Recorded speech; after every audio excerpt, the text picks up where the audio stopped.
তো আমরা প্রথমে বাংলা নিয়ে আলোচনা করছি। তো আমরা 1 নম্বর দেখতে পাচ্ছি জ্ঞানপাপী। জ্ঞানপাপী বলে তাকে, জ্ঞানপাপী কাকে বলা হয়? জ্ঞানপাপী হচ্ছে সজ্ঞানে অন্যায় করে যে, সে হচ্ছে জ্ঞানপাপী। উপমান। উপমান শব্দের অর্থ কি? উপমান শব্দের অর্থ হচ্ছে তুলনীয় বস্তু। এরপর আমরা 3 নম্বর দেখতে পাচ্ছি one man's meat is another man's poison. এর অর্থ কি? অর্থাৎ এর প্রবচনটির অর্থ কি? এর মানে হচ্ছে কারো সর্বনাশ কারো পৌষ মাস। তোমাদের প্রবাদ প্রবচন থেকে মাস্ট বি একটি কোশ্চেন থাকবেই, অর্থাৎ প্রবাদ প্রবচন এই টপিকটা তোমরা ভালোভাবে আয়ত্ত করে রাখো। এরপর আমরা দেখতে পাচ্ছি কসমিক। কসমিকের পরিভাষা কি? কসমিকের পরিভাষা হচ্ছে মহাজাগতিক। মহাজাগতিক মানে কসমিক। তোমাদের পারিভাষিক শব্দ থেকে কিন্তু কোশ্চেন মাস্ট বি থাকবে, অর্থাৎ পারিভাষিক শব্দ খুব ভালোভাবে মুখস্থ করে নাও। আমরা দেখতে পাচ্ছি কোন বাক্যে সমধাতুজ ক্রিয়া রয়েছে? সমধাতুজ ক্রিয়া রয়েছে সে বিস্ময়ে হাসি হাসিল। এর মধ্যে সমধাতুজ ক্রিয়া রয়েছে। আমাদের সমধাতুজ ক্রিয়া কি এটা জানতে হবে। সমধাতুজ ক্রিয়া হচ্ছে বাক্যের ক্রিয়া ও কর্মপদ একই ধাতু থেকে গঠিত হলে ওই কর্মপদকে সমধাতুজ কর্ম বা ধাত্মক কর্মপদ বলে। এরপর আমরা 6 নম্বরে দেখতে পাচ্ছি শুদ্ধ বানানের সংকলিত গুচ্ছ নিচের কোনটি? শুদ্ধ বানানের সংকলিত নিচের গুচ্ছ হচ্ছে উচ্ছল, স্বায়ত্তশাসন, প্রজ্বলিত। তোমাদের বানান থেকে মাস্ট বি কোশ্চেন থাকবে, মাস্ট বি বানান থেকে কোশ্চেন থাকবে, অর্থাৎ বানান টপিকটি তোমরা খুব ভালোভাবে আয়ত্ত করে রাখো। এরপর আমরা 7 নম্বর দেখতে পাচ্ছি পশু যোগ অধম এই সন্ধি সাধিত রূপ নিচের কোনটি? এটা হচ্ছে পশ্চদম। এই কোশ্চেনটা কিন্তু ইম্পর্টেন্ট। এরপর আমরা 8 নম্বর দেখতে পাচ্ছি এতক্ষণে অরিন্দম কহিলা বিষাদে। কোন কারকে কোন বিভক্তি? এটা হচ্ছে করণে সপ্তমী। করণে সপ্তমী। যে স্বামীর স্ত্রী প্রবাসে থাকে তাকে কি বলে? যে স্বামীর স্ত্রী প্রবাসে থাকে তাকে বলে প্রেষিত পত্নীক।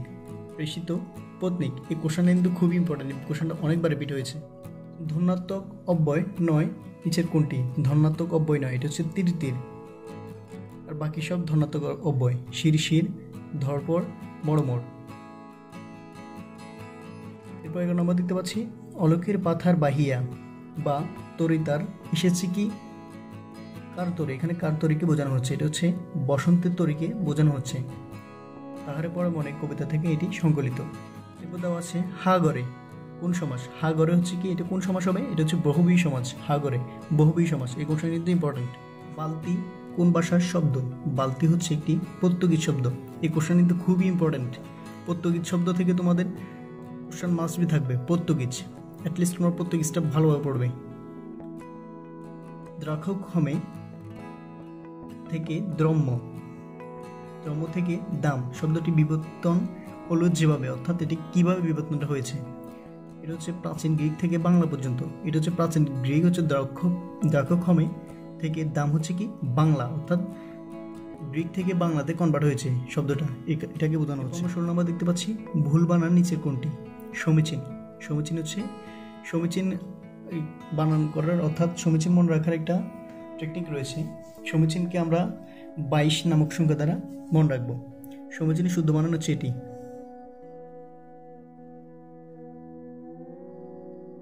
সমীচীনকে আমরা সবসময় মনে রাখবো 22 দ্বারা। 2 আমরা এখানে হ্রস্বইকারকে ধরবো হচ্ছে 1 এবং দীর্ঘকারকে সবসময় ধরবো হচ্ছে 2। তো আমরা সমীচীন মানে 22 এই সংখ্যা দ্বারা মনে রাখবো। সমীচীন হচ্ছে দীর্ঘকার দুইটা, অর্থাৎ এখানে হবে হচ্ছে 22।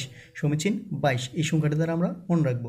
এখন আমরা জিকে নিয়ে আলোচনা করছি। জিকে দুটি অংশ, একটা হচ্ছে বাংলাদেশ বিষয়বলী আর একটা হচ্ছে আন্তর্জাতিক বিষয়বলী। বাংলাদেশ বিষয়বলীতে হচ্ছে বাংলা থেকে দেশ ভিত্তিক কোশ্চেন হয়, এবং আন্তর্জাতিক বিষয়বলী হচ্ছে বৈশ্বিক যে ঘটনাবলী অর্থাৎ সাম্প্রতিক বিষয়বলী থেকে বেশিরভাগ বেস করে ওই কোশ্চেনগুলো হয়ে থাকে। তো আমরা প্রথমে বাংলাদেশ বিষয়বলী আলোচনা করছি। তো আমরা একটা দেখতে পাচ্ছি ঢাকা সেনানিবাসে অবস্থিত মুক্তিযুদ্ধ জাদুঘরের নাম কি? মুক্তিযুদ্ধ জাদুঘরের নাম হচ্ছে বিজয়কতন। বাংলাদেশ যে আন্তর্জাতিক সংস্থার সদস্য নয়। বাংলাদেশ হচ্ছে আসিয়ানের সদস্য নয়। বাংলাদেশ সার্ক, নেম এবং D8 সদস্য। আমরা 3 নম্বর দেখতে পাচ্ছি ফেসবুক এর সহ-প্রতিষ্ঠাতা কোন বাংলাদেশি? অর্থাৎ এই কোশ্চেনটা একটু বিচ্যুতি রয়েছে। এখানে ফেসবুকের জায়গায় ইউটিউব হবে। ইউটিউব হলে যে বাংলাদেশের সহ-প্রতিষ্ঠাতা হচ্ছে জাওয়াত করিম। এই কোশ্চেনটা হতো, এই কোশ্চেনটা একটু বিচ্যুতি আছে, তোমরা এটা বাদ দিলেও চলবে। এখন নিচের কোন দিনটি বাংলাদেশের সংবিধান দিবস হিসেবে পরিচালিত অর্থাৎ পালিত হয়? এটা হচ্ছে 4 নভেম্বর। এই কোশ্চেনটা কিন্তু বারবার রিপিট হয়, অনেকবার রিপিট হয়েছে কোশ্চেনটা। 5 নম্বর দেখতে পাচ্ছি যোগাযোগ মন্ত্রণালয়ের বর্তমান নাম কি? যোগাযোগ মন্ত্রণালয়ের বর্তমান নাম হচ্ছে সড়ক পরিবহন ও সেতু মন্ত্রণালয়। কোশ্চেনটা কিন্তু ইম্পর্টেন্ট কোশ্চেন। এরপর 6 নম্বর দেখতে পাচ্ছি বর্তমান মন্ত্রিসভার নারী সদস্য সংখ্যা কতজন? এটা হচ্ছে 5 জন। এই কোশ্চেনটা এখন না পড়লেও চলবে, এটা হচ্ছে কি সাম্প্রতিক ছিল। তো তোমরা আপডেট নিউজগুলো জানার জন্য কারেন্ট অ্যাফেয়ার্স পড়তে পারো। এরপর 7 নম্বর দেখতে পাচ্ছি আমার ভাইয়ের রক্তে রাঙানো গানটির বর্তমান সুরকার কে? গানটির বর্তমান সুরকার হচ্ছে আলতাফ মাহমুদ। এই কোশ্চেনটা কিন্তু বারবার রিপিট হয়, কোশ্চেনটা রিপিট হয়েছে। এরপর আমরা 8 নম্বর দেখতে পাচ্ছি বাংলাদেশের জিডিপিতে কোন খাতের অবদান সর্বাধিক? বাংলাদেশের জিডিপিতে সেবা খাতের অবদান সবচেয়ে বেশি। এটা হচ্ছে একটা সাম্প্রতিক কোশ্চেন ছিল। তোমরা আপডেটের জন্য কারেন্ট অ্যাফেয়ার্স বা জোবারি ক্যাপসুল পড়তে পারো। দেশের প্রথম হাইটেক পার্ক কোথায় নির্মিত হবে? দেশের প্রথম হাইটেক পার্ক নির্মিত হবে হচ্ছে কোথায়? কলিয়াকৈর গাজীপুরে এটি নির্মিত হবে। এরপর আমরা 10 নম্বর দেখতে পাচ্ছি the rise of Islam and the Bengal frontier গ্রন্থটি কে লিখেছেন? এটা হচ্ছে রিচার্ড ইটন। মানব উন্নয়ন সূচকে 2014-এ বাংলাদেশের অবস্থান কততম? 2014-এ বাংলাদেশের অবস্থান 136তম ছিল। তো এখন এটা আপডেট নিউজ হবে, এটা এখন বাদ দিয়ে চলবে, এটা একটা সাম্প্রতিক কোশ্চেন। 17 এপ্রিল 1971 সালে মুজিবনগর সরকারের শপথ গ্রহণ অনুষ্ঠান পরিচালনা করেন কে? মুজিবনগর সরকারের শপথ গ্রহণ অনুষ্ঠান পরিচালনা করেছিল আব্দুল মান্নান। আমরা 13 নম্বর দেখতে পাচ্ছি বাংলাদেশের অর্থনৈতিক সমীক্ষা অনুযায়ী জনগণের প্রত্যাশিত গড় আয়ুষ্কাল কত? এটা একটা সাম্প্রতিক কোশ্চেন, এটা আপডেট হবে, এই কোশ্চেনটা এখন বাদ দিলে চলবে। ঢাকা বিশ্ববিদ্যালয়ের অধ্যয়নকারী প্রথম ছাত্রীর নাম কি? প্রথম ছাত্রীর নাম হচ্ছে লীলা নাগ। এই কোশ্চেন কিন্তু খুবই ইম্পর্ট্যান্ট। এখান থেকে আবার কোশ্চেন আসতে পারে তিনি কোন বিভাগের ছাত্রী ছিলেন? এটা হচ্ছে ইংরেজি বিভাগের ছাত্রী ছিলেন। এই কোশ্চেন কিন্তু বারবার রিপিট হয়, তোমরা যারা ঢাবিতে পরীক্ষা দেবে তার জন্য এটা খুবই ইম্পর্ট্যান্ট। ISBN কোন ক্ষেত্রে ব্যবহৃত হয়? ISBN ব্যবহৃত হয়েছে বইয়ের ক্ষেত্রে। এই কোশ্চেনটা কিন্তু ইম্পর্ট্যান্ট কোশ্চেন। কান্তজির মন্দির কোন জেলায় অবস্থিত? কান্তজির মন্দির কোন জেলায় অবস্থিত? কান্তজির মন্দির হচ্ছে দিনাজপুর জেলায় অবস্থিত। এটা কিন্তু ইম্পর্ট্যান্ট কোশ্চেন। এরপর আমরা 17 নম্বর দেখতে পাচ্ছি কোনটি বাংলাদেশের প্রথম ভাসমান হাসপাতাল? প্রথম ভাসমান হাসপাতাল হচ্ছে জীবনতরী। এই কোশ্চেনটা কিন্তু বারবার রিপিট হয়, এই কোশ্চেন কিন্তু ইম্পর্ট্যান্ট। দেশের দ্বিতীয় সাবমেরিন কেবল ল্যান্ডিং স্টেশন কোথায় হয়? দেশের দ্বিতীয় সাবমেরিন কেবল ল্যান্ডিং স্টেশন হচ্ছে কোথায়? কুয়াকাটা। এটা কিন্তু রিপিটেড কোশ্চেন, ইম্পর্টেন্ট কোশ্চেন এটা। বিদেশিদের জন্য একমাত্র কে বীর প্রতীক খেতাবে ভূষিত হয়? বিদেশিদের মধ্যে একমাত্র কে বীর প্রতীক খেতাবে ভূষিত হয়? এটা হচ্ছে উইলিয়াম ওডারল্যান্ড। এই কোশ্চেন কিন্তু অনেকবার রিপিট হয়েছে, ইম্পর্টেন্ট কোশ্চেন। আমি যেগুলো রিপিটেড এবং ইম্পর্টেন্ট বলছি তোমরা সেগুলো নোট খাতায় ভালোভাবে নোট করে রাখো, তাহলে কিন্তু পরীক্ষা যদি এটা আবার রিপিট করে আমাদের যাতে ভুল না হয়। এরপর আমরা 20 নম্বর দেখতে পাচ্ছি দেশের প্রথম এজেন্ট ব্যাংকিং চালু করে কোন ব্যাংক? এজেন্ট ব্যাংকিং চালু করে হচ্ছে ব্যাংক এশিয়া। এটা এখন কার জন্য এত ইম্পর্টেন্ট না, এটা বাদ দিলে চলবে, এটা সাম্প্রতিক ছিল। বাংলাদেশ ও ভারতের সমুদ্র সীমা বিরোধ নিষ্পত্তির মামলা হয় কোন আদালতে? এটা হচ্ছে স্থায়ী সালিসি আদালতে।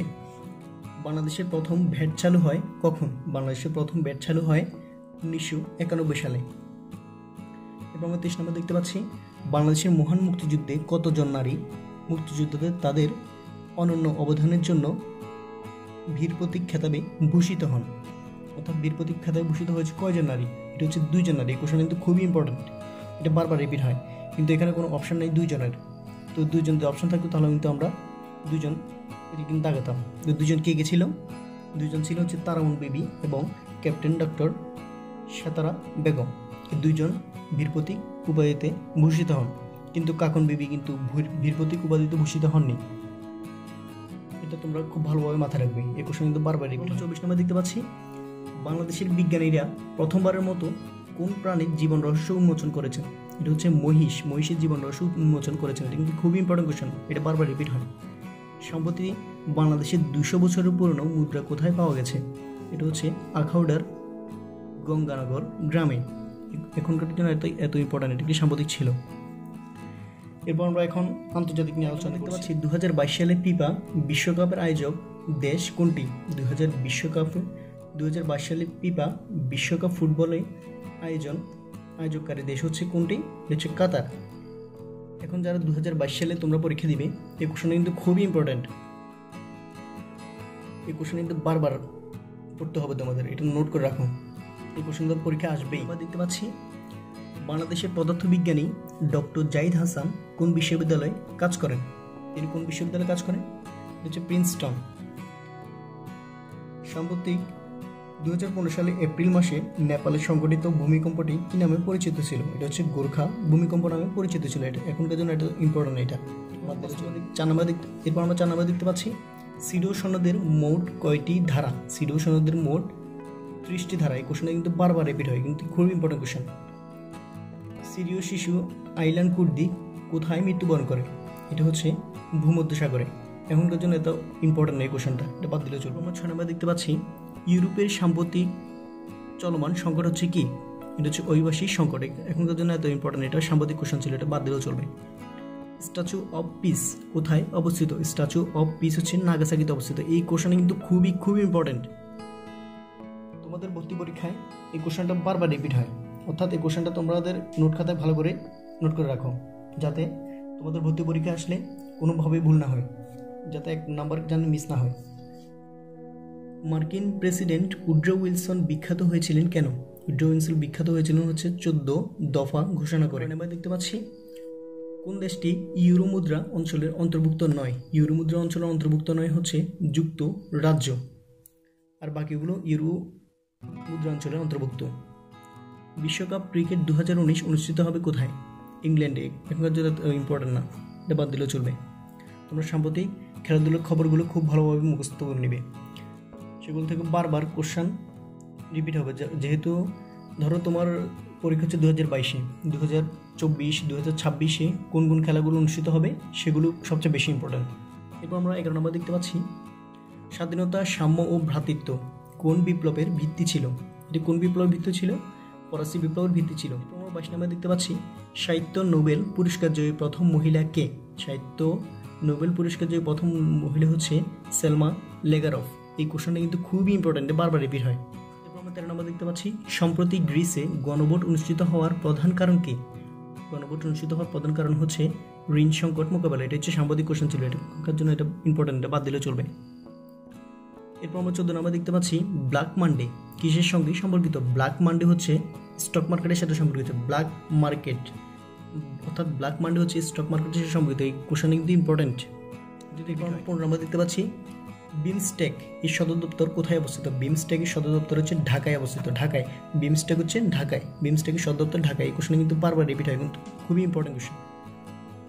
এরপর আমরা 17 নম্বর দেখতে পাচ্ছি ওয়ান বেল্ট ওয়ান রোড এর প্রস্তাব কোন দেশ করেছে? এটা হচ্ছে চীন। চীনে এই প্রস্তাবটি করেছিল, ওয়ান বেল্ট ওয়ান রোড। এরপর আমরা 18 নম্বর দেখতে পাচ্ছি ইরান পরমাণু চুক্তি স্বাক্ষর করেছে কোন পক্ষের সঙ্গে? কোন দুটি পক্ষের সঙ্গে? এটা হচ্ছে P5+1। এই কোশ্চেন কিন্তু বারবার রিপিট হয়, কোশ্চেন খুবই ইম্পর্টেন্ট। এরপর আমরা 19 নম্বর দেখতে পাচ্ছি প্রিস্টিনা কোন দেশের রাজধানী? প্রিস্টিনা হচ্ছে কসোভোর রাজধানী হচ্ছে প্রিস্টিনা। এই কোশ্চেনটা কিন্তু খুবই ইম্পর্টেন্ট, এটা রিপিট হয়েছে কোশ্চেন। এরপর আমরা 20 নম্বর দেখতে পাচ্ছি ব্রিক্স ব্যাংকের বর্তমান নাম কি? ব্রিক্স ব্যাংকের বর্তমান নাম হচ্ছে কি? নয়া উন্নয়ন ব্যাংক। এই কোশ্চেন কিন্তু রিপিট হয়েছে কোশ্চেনটা, এটা খুবই ইম্পর্টেন্ট কোশ্চেন। এরপর আমরা 21 নম্বর দেখতে পাচ্ছি কোন দেশে এবছর স্বাধীনতার 50 বছর পূর্তি উদযাপন করেছে? এটা হচ্ছে সিঙ্গাপুরে। এখনকার জন্য এত ইম্পর্টেন্ট নয় কোশ্চেনটা, এটা বাদ দিলেও চলবে। কোন ইংরেজ ভাইসরয় ঢাকা বিশ্ববিদ্যালয় প্রতিষ্ঠার জন্য গুরুত্বপূর্ণ ভূমিকা পালন করে? এটা হচ্ছে লর্ড হার্ডিঞ্জ ঢাকা বিশ্ববিদ্যালয় প্রতিষ্ঠার জন্য গুরুত্বপূর্ণ ভূমিকা পালন করে। আর ঢাকা বিশ্ববিদ্যালয় প্রতিষ্ঠার অন্তরালে ছিল কি? আমাদের কবি রবীন্দ্রনাথ ঠাকুর। এটা কিন্তু তোমাদের ইতিহাস পড়লে তোমরা জানতে পারবে। এরপর আমরা 23 নম্বর দেখতে পাচ্ছি নিখোঁজ বিমান MH370 এর ধ্বংসাবশেষ সন্ধান পাওয়া যায় কোথায়? রিইউনিয়ন দ্বীপে। 24 নম্বর দেখতে পাচ্ছি সুবিক বে। সুবিক বে কোথায় অবস্থিত? সুবিক বে অবস্থিত হচ্ছে দক্ষিণ পূর্ব এশিয়ায়। সুবিক বে অবস্থিত হচ্ছে দক্ষিণ পূর্ব এশিয়ায়। সুবিক বে মানে কি? সুবিক বে হলো প্রশান্ত মহাসাগরে অবস্থিত বৃহত্তম মার্কিন নৌঘাঁটি। প্রশান্ত মহাসাগরে অবস্থিত বৃহত্তম মার্কিন নৌঘাঁটি হচ্ছে কি? সুবিক বে বলা হতো একে। এটা কিন্তু ইম্পর্টেন্ট। কোন যুদ্ধের পরে হংকং এ ব্রিটিশ শাসন প্রতিষ্ঠিত হয়? কোন যুদ্ধের পরে? এটা হচ্ছে আফিম যুদ্ধের পরে। তো ভিউয়ার, আজকে আমাদের আলোচনা এই পর্যন্তই। তো আমার যদি কোনো ভুল হয়ে থাকে তাহলে একটু ক্ষমা দৃষ্টিতে দেখবেন, আর যদি আপনাদের কোনো বুঝতে অসুবিধা হয় তাহলে আমাকে কমেন্টে কিছু জানতে পারেন। তো সবাই ভালো থাকুন। আসসালামু আলাইকুম।